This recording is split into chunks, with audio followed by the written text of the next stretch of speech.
الحمدللہ وکفا وسلام علی عباده الذین اصطفى اما بعد فاعوذ باللہ من الشیطان الرجیم بسم اللہ الرحمن الرحیم یا ایہا الذین آمنوا کتب علیکم الصیام کما کتب علی الذین من قبلکم لعلکم تتقون وقال النبی صلی اللہ تعالی علیہ وسلم الصوم جنہ او کما قال علیہ الصلاة والسلام صدق اللہ العظیم وصدق رسولہ النبی الامی الحبیب الکریم ونحن على ذلك لمن الشاہدین والشاکرین والحمد للہ رب العالمین اللہم صل علی محمد عبدک ورسولک وصل علی المؤمنین والمؤمنات والمسلمین والمسلمات۔ قابل احترام دوستو بزرگوں، رب کی یہ کائنات بڑی نرالی ہے، جو ہماری نظروں کے سامنے ہے، وہ جو نظروں سے اوجھل ہے، وہ پوری کائنات اللہ نے بڑی عجیب بنائی ہے۔ اس میں بڑے عجیب راز رکھے ہیں۔ اللہ کے عجیب رازوں میں سے ایک راز یہ ہے، ہاتھی اتنا بڑا مضبوط ہے لیکن ایک چونٹی کی وجہ سے مر جاتا ہے۔ چونٹی چھوٹی سی ہے، اس کی اوقات سے زیادہ دانہ اٹھا کر لے جاتی ہے۔ اونٹ اللہ نے اتنا بڑا بھاری بھرکم بنایا لیکن بچھو کے کاٹنے پر وہ مر جاتا ہے، اور بچھو اونٹ کے پیشاب کی بدبو برداشت نہیں کر سکتا، اس لیے بچھو کبھی اونٹ کے قریب نہیں جاتا۔ یہ میرے اللہ کے ایسے راز ہے کہ بندہ اگر ان رازوں پر غور کرے تو رب کو پہچان لے کہ واہ میرے مولا تو نے دنیا کیسی بنائی ہے۔ اللہ کے راز ہے، بڑے عجیب راز ہے۔ یہ تو کچھ باتیں ہیں جو اللہ والوں نے، علماء کرام نے، یا پھر سائنس والوں نے ریسرچ کر کے، سوچ کر، اللہ کی قدرت کے اوپر غور و فکر کر کے ہمیں کچھ باتیں بتائی، ورنہ اللہ کا نظام دیکھو تو صحیح۔ اتنا بڑا سورج ہے، کبھی اعلان نہیں ہوا اللہ کی طرف سے کہ میرے بندو آج سورج نہیں نکلے گا۔ دنیا میں بڑی سے بڑی، مہنگی سے مہنگی کوئی چیز ہو، اس کو ریپیرنگ کی ضرورت پڑتی ہے، میرے اللہ کی طرف سے کبھی اعلان نہیں ہوا کہ میرے بندو آج سورج نہیں نکلے گا۔ پانی کے بارے میں تو اعلان ہوتا ہے، بھائی آج موٹر خراب ہو گئی ہے، پانی نہیں آئے گا، آج پانی کی قلت ہے اس لیے پانی سنبھال کر استعمال کرنا۔ اللہ کی شان دیکھو، کبھی اعلان نہیں ہوا، لیکن اللہ کا نظام ہے، ایک چھوٹا سا سیارہ زمین اور سورج کے درمیان میں آ کر سورج کو بے نور کر دیتا ہے۔ اللہ کے راز ہے جو بڑے نرالے ہیں۔ آدمی اگر اللہ کو سمجھنا چاہے، اللہ کو پہچاننا چاہے اور اللہ کی معرفت حاصل کرنا چاہے تو ان چیزوں کے ذریعے سے حاصل کر سکتا ہے۔ ایک دیہاتی جنگلی جنگل میں رہنے والے بندے سے پوچھا گیا، بھائی تو نے اللہ کو کیسے پہچانا؟ تو جنگل میں رہنے والا، تو نے اللہ کو کیسے پہچانا؟ تو اس نے اتنی بہترین اور موٹی سی اور سادی سی اور دیسی سی مثال دی۔ وہ کہنے لگا، اونٹ کے پیروں کے نشان دیکھ کر، اونٹ کی مینگنیوں کو دیکھ کر سمجھ میں آ جاتا ہے کہ یہاں سے اونٹ گزرا ہے۔ اتنا بڑا آسمان برجوں والا، اتنے بڑے بڑے پہاڑ، ٹھاٹھے مارتے ہوئے سمندر، اور یہ دھرتی کیا یہ ہمیں نہیں بتاتی کہ اس کو بنانے والا کوئی ہے اور وہ اللہ ہے۔ یہ اللہ کے راز ہے۔ اللہ کے رازوں میں سے ایک راز ہے کہ سمندر میں پانی چڑھتا بھی ہے، اترتا بھی ہے، اور یہ 24 گھنٹے میں 2 بار ہوتا ہے کہ پانی اترتا ہے، اتنا اتر جاتا ہے بعض مرتبہ کہ آدمی حیران ہو جاتا ہے اتنا پانی جاتا کہاں ہے۔ سائنس کے پاس کوئی جواب نہیں۔ اللہ والوں نے کتنی بہترین مثال دی۔ سائنس کیا ہے اسلام کے سامنے؟ وہ سونار کا ترازو ہے، وہاں گرام تولے جاتے ہیں، کلو نہیں تولا جاتا۔ کوئی بندہ کلو لے کر چلا جائے تو سونار ہاتھ جوڑ کر کہے گا، بھائی معاف کرنا، میرا ترازو بہت چھوٹا ہے، یہاں تو گرام اور تولے تولے جاتے ہیں، یہاں کلو نہیں تولے جاتے۔ بالکل یہی حال سائنس کا ہے کہ سائنس کا ترازو بہت چھوٹا ہے، سائنس کا ترازو بہت چھوٹا ہے، لیکن پھر بھی سائنس کیا ہے نا بہت ساری باتیں ہمارے سامنے کھولتی ہے، ان کی دوڑ تک، ان کی پہنچ تک، جہاں تک اللہ نے ان کو عقل استعمال کرنے کی اجازت دی وہ استعمال کرتے ہیں اور ہمیں بتاتے ہیں۔ حالانکہ دنیا والوں کا، سائنس والوں کا کہنا یہ ہے اللہ نے انسان کو جتنی عقل اور میموری دی ہے نا اس کا 10% انسان استعمال کرتا ہے۔ صرف اللہ والے بزرگان دین، اولیاء کرام، امت کا درد رکھنے والے، وہ اپنی عقل کا 13% حصہ استعمال کرتے ہیں۔ پوری میموری کوئی استعمال نہیں کر سکتا، حالانکہ کتنی چھوٹی سی میموری ہے۔ تو خیر بہرحال یہ سمندروں کا اتار چڑھاؤ امت مسلمہ کو نصیحت صحابہ کرام کی ایک کتاب ہے جو بیت العلوم سے چھپی ہے، اس کے اندر ماشاءاللہ بڑی بہترین بات لکھی ہے۔ اللہ نے بلیو ویل مچھلی بنائی ہے، سمندر میں بہت ساری مچھلیاں ہیں، بلیو ویل نام کی مچھلی بنائی ہے، وہ روزانہ 50 کلو اس کا وزن بڑھتا ہے، روزانہ کا 50 کلو وزن بڑھتا ہے۔ وہ مچھلی کتنی بڑی ہوگی؟ اب ہمارے ذہن میں یہ چیز آتی ہے جب وہ اتنی بڑی تو کھاتی کتنا زیادہ ہوگی۔ اللہ رب العزت نے اس کی خوراک وہ چیز بنائی ہے جو ہم اپنی آنکھوں سے نہیں دیکھ سکتے۔ اللہ نے سمندری پانی کے اندر بیکٹیریا رکھے ہیں، باریک باریک جراثیم رکھے ہیں، جس کو زیادہ سے زیادہ سمجھنا ہو تو جھاگ کہتے ہیں۔ بس یہ اللہ نے ایک نظام بنایا ہے۔ بلیو ویل اپنا منہ کھولتی ہے، دن میں 2 مرتبہ وہ روزی تلاش کرتی ہے اور کھانا کھاتی ہے، منہ کھولتی ہے۔ اللہ رب العزت اس کے پیٹ کے اندر ایک سسٹم اللہ نے بنائی ہے کہ ایک نیٹ لگائی ہے۔ اب وہ پانی اندر جاتا ہے، ایک طرف سے جاتا ہے، دوسری طرف سے نکلتا ہے۔ اب اس نیٹ کے اندر وہ بیکٹیریا چھوٹے چھوٹے پھنستے چلے جاتے ہیں، وہ جھاگ پھنستا چلا جاتا ہے، اور یہی اس بلیو ویل کی خوراک اور روزی ہے کہ اس سے وہ اپنا پیٹ بھرتی ہے۔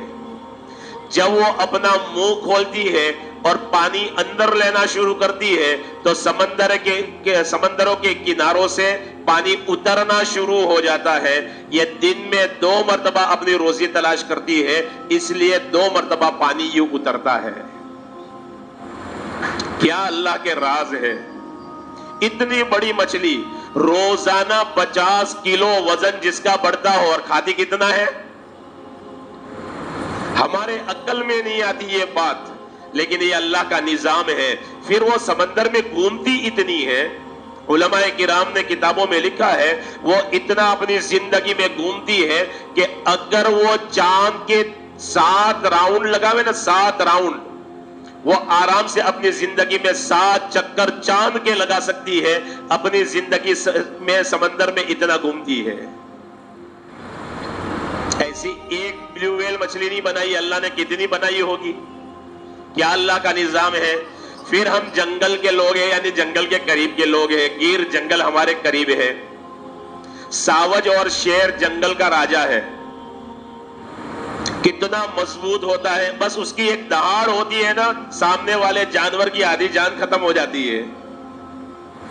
کتنا مضبوط وہ دوڑتا ہے، وہ چلتا ہے، تو اس کا چلنا، اس کا دوڑنا، اس کا جو بدن کا شیپ ہے نا، یہ بتاتا ہے کہ واقعتاً یہ جنگل کا راجا ہونا چاہیے۔